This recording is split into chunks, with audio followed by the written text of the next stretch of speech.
가족의 9가지 의미, 삶의 뿌리이자 영원한 안식처. 가족이라는 단어는 전 세계 어디에서나 존재하지만 그 문화적 뿌리와 함의는 사뭇 다릅니다. 영어의 패밀리는 라틴어 파밀리아에서 유래하여 노예를 포함한 한 집안의 구성원 즉 익숙한 사이라는 의미를 내포합니다. 중국에서 주로 사용하는 일가나 일본의 가족 역시 한 지붕 아래 모여 사는 무리라는 공간적 공동체를 강조합니다. 하지만 한국 사회에서 가족을 일컫는 가장 깊고 따뜻한 말은 식구였습니다. 함께 밥 먹는 입이라는 뜻 그대로 한국인에게 가족은 단순한 혈연 집단이 아니라 한솥밥을 나누는 식사 공동체라는 강한 정서적 유대를 의미합니다. 이는 물질적인 분화거주 형태와는 별개로 함께 식사할 기회와 밥상에서의 교감이 가족의 본질을 결정한다는 철학을 담고 있습니다. 그러므로 한 지붕 아래 살아도 마음을 나누지 않고 밥상에서 마주할 기회가 없다면 우리는 그 관계를 엄밀한 의미에서 식구라고 부를 수 없을지도 모릅니다. 이렇듯 소중하고 복합적인 의미를 지닌 가족은 우리의 삶에서 9가지 보물과 같은 의미로 다가옵니다. 1. 가족은 두부입니다. 가족은 겉으로 보기에는 단단하고 견고해 보이지만 사실은 무척이나 연약하고 깨지기 쉬운 관계입니다. 두부가 작은 충격에도 쉽게 부서지듯 가족 관계 역시 무심코 던진 말 한마디, 찰나의 오해 혹은 무관심이라는 작은 균열에 의해 와해될 수 있습니다. 그래서 가족은 언제나 가만가만히 조심스럽게 다루어야 하는 소중하고 귀한 것입니다. 우리는 이 연약함을 잊지 않고 서로를 존중하고 배려하며 관계의 틀이 무너지지 않도록 매일 섬세한 노력을 기울여야 합니다. 이 조심스러움이야말로 가족을 지키는 가장 강력한 방어막입니다.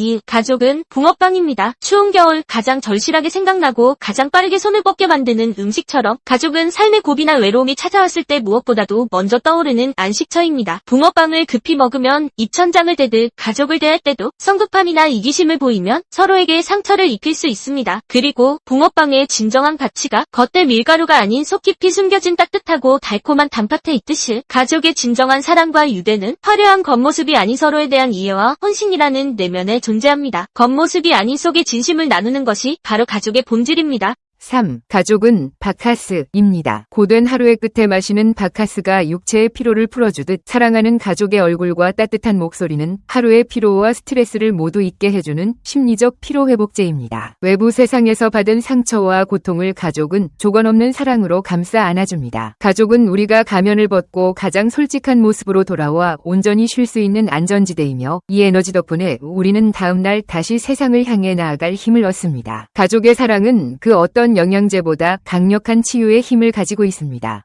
4. 가족은 저금통입니다. 처음 저금통에 동전을 넣을 때는 달가닥 요란한 소리가 나지만 시간이 흘러 동전이 쌓이고 채워질수록 저금통은 무거워지고 든든해지며 따뜻한 만족감을 선사합니다. 가족에게 쏟는 사랑, 시간, 관심, 배려 같은 보이지 않는 투자는 마치 저금통에 동전을 채우는 것과 같습니다. 당장은 그 가치를 실감하지 못할지라도 시간이 흐를수록 이 투자는 흔들리지 않는 관계의 무게와 정서적인 안정감이라는 든든한 자산으로 돌아옵니다. 채우면 채울수록 기쁨과 행복을 느끼게 해주는 가족이야말로 우리 인생의 가장 값진 저금통입니다. 5. 가족은 시계바늘입니다. 시계의 시침과 분침은 같은 공간에 늘 함께 존재하지만 각자의 속도와 목적에 따라 다른 방향을 향해 움직이기도 합니다. 가족 역시 한 집에서 살지만 각자의 일과 꿈, 고민을 안고 다른 곳을 바라보며 바쁘게 살아갑니다. 하지만 결국 주기적으로 다시 만나 함께 나아갈 방향을 맞추고 서로를 기다리며 궤도를 함께합니다. 이처럼 가족은 개인의 독립된 삶을 존중하면서도 하나의 시간과 운명을 공유하며 서로를 지지하는 역동적인 공동체입니다.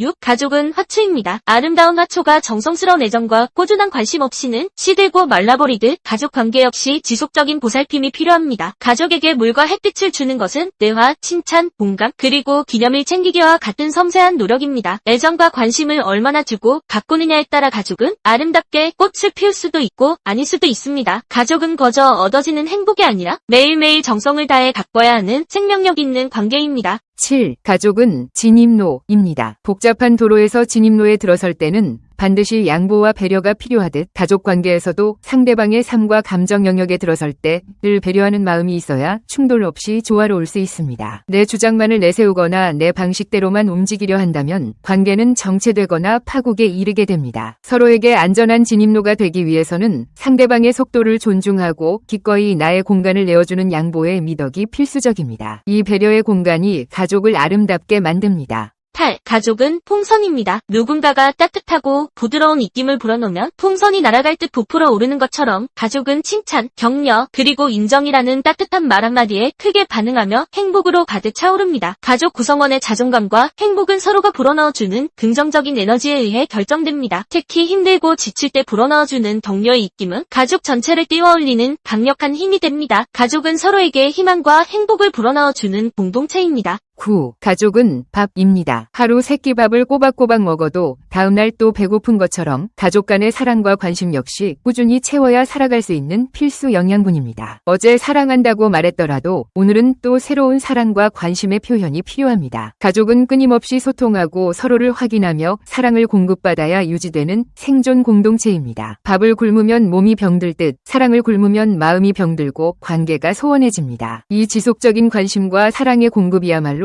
가족을 지탱하는 가장 근본적인 힘입니다. 가족은 가까이 있을 때는 그 공기처럼 당연하게 여겨져 그 소중함을 잘 모릅니다. 하지만 삶의 폭풍우를 만나 힘들고 외롭고 쓸쓸할 때 가장 먼저 그리고 가장 절실하게 떠오르는 것이 바로 가족의 따뜻한 품입니다. 가족은 우리의 과거와 현재를 공유하고 미래를 함께 만들어갈 삶의 뿌리이자 영원한 안식처입니다. 식구란 개념은 우리를 따뜻하게 감싸야 할 터인데 오늘날 진정 옛날과 같은 가족애를 느끼며 살아가는 식구란 게 있기는 할까? 가슴을 따뜻하게 적시는 우리의 단어 식구가 그립고 그 시절을 그리워한다. 가족은 영어로 패밀리다. 노예를 포함해서 한 집안에서 생활하는 모든 구성원을 의미하는 라틴어 파밀리아에서 왔다. 즉, 익숙한 사이라는 의미이다. 중국은 일가, 일본은 가족이란 용어를 주로 사용한다. 즉, 한 지붕 밑에 모여 사는 무리라는 의미이다. 반면 우리나라는 식구라는 말을 주로 사용해왔다. 같이 밥 먹는 입이란 뜻이다. 그러므로 한국인에게는 가족이란 한솥밥을 먹는 식사 공동체라는 뜻이다. 그래서 남에게 자기 아내나 자식을 소개할 때도 우리 식구란 말을 사용하기도 한다.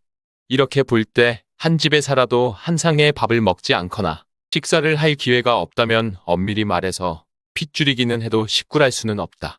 최근 한국 가정의 위기가 심각해지고 있는 것은 가족 간의 식사를 같이 하지 않는 풍조가 늘고 있기 때문이 아닐까?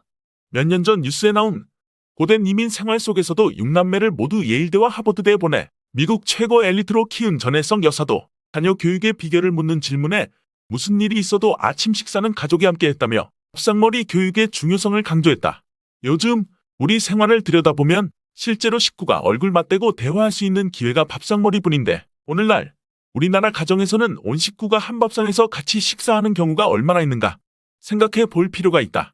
아버지의 출근 시간, 자식의 등교 시간이 다르다 보니 각자 일어나자마자 허둥지둥 밥 먹는 둥 마는 둥 또는 우유 한 잔 서서 마시고 나가기 일쑤고 저녁 귀가 시간도 각자 달라 저녁 식사를 한식하게 하기는커녕 언제 귀가했는지 서로 모르고 각자 방에서 잠자기 바쁘다.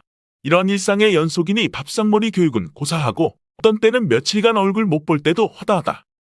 1970년대만 해도 대부분의 가정이 늦게 귀가하는 식구를 위해 아랫목이나 장동의 이불 속에 밥을 묻어 두곤 했다.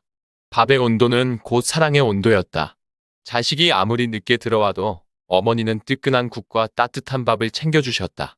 그러나 요즘은 전기밥솥이 그 자리에 대신 놓여 있고 라면 등 몸에 좋지 않는 인스턴트 제품이 집집마다 있어 필요할 때면 밤중에라도 각자 알아서 처리하게끔 배려되어 있다.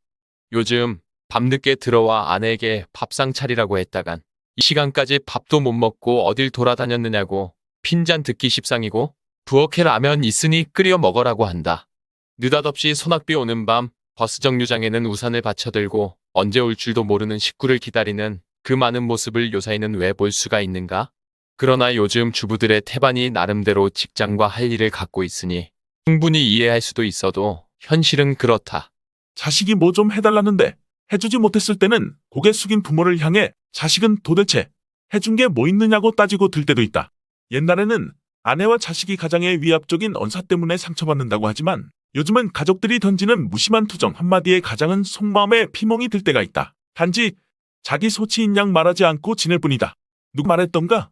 오늘날 아버지는 울고 싶어도 울 곳이 없는 사람이 바로 아버지라고 했다.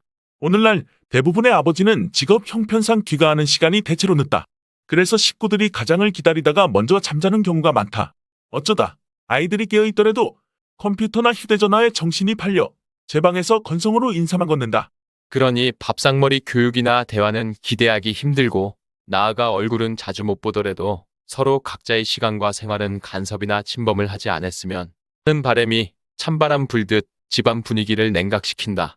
평소 눈길 한 번 준 일 없던 애완견만이 한밤중에 쓸쓸히 반갑게 맞아주는 진풍경이 벌어지고 있다.